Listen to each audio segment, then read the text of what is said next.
PCR is separate from that. It's just a process that's used to make a whole lot of something out of something. That's what Also, it is. But it's not, it doesn't tell you that you're sick, and it doesn't tell you that the thing you ended up with really was going to hurt you or anything like that. That's why it's not.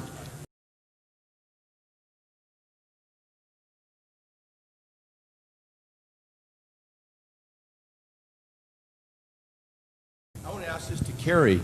How do they misuse PCR to estimate all these supposed free viral RNAs that may or may not be there?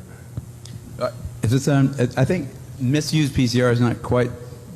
I don't think you can misuse PCR. Actually, no, the results, the interpretation of it. See, if you can say, if they could find this virus in you at all, and with PCR, if you do it well, you can find almost anything in anybody. It starts making you believe in the sort of Buddhist notion that everything is contained in everything else, right? I mean, because if you can amplify one single molecule up to something that you can really measure, which PCR can do, then there's just very few molecules that you don't have at least one single one of them in your body, okay? So that could be thought of as a misuse of it, just to claim that it's meaningful.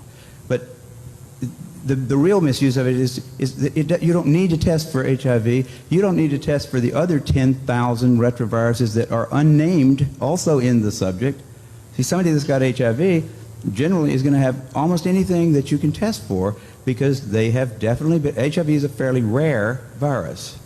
There's only 1 million of us out of 250, 300 million people in America that have that virus.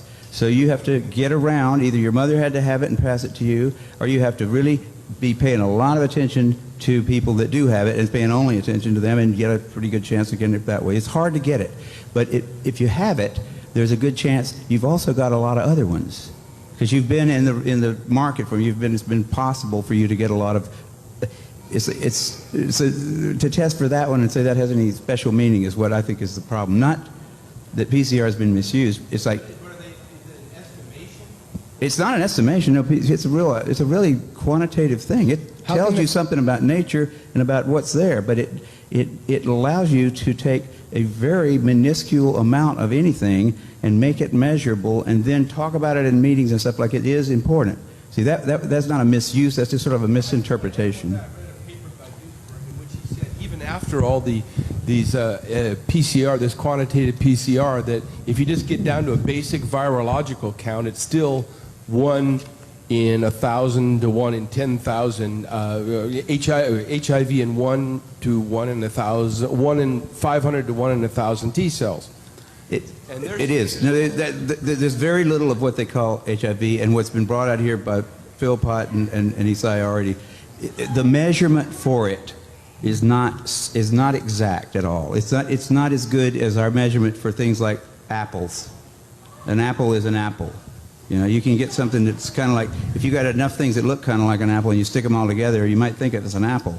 But and HIV is like that. Those tests are all based on things that are invisible, and the results are inferred in a sense. PCR is separate from that. It's just a process that's used to make a whole lot of something out of something.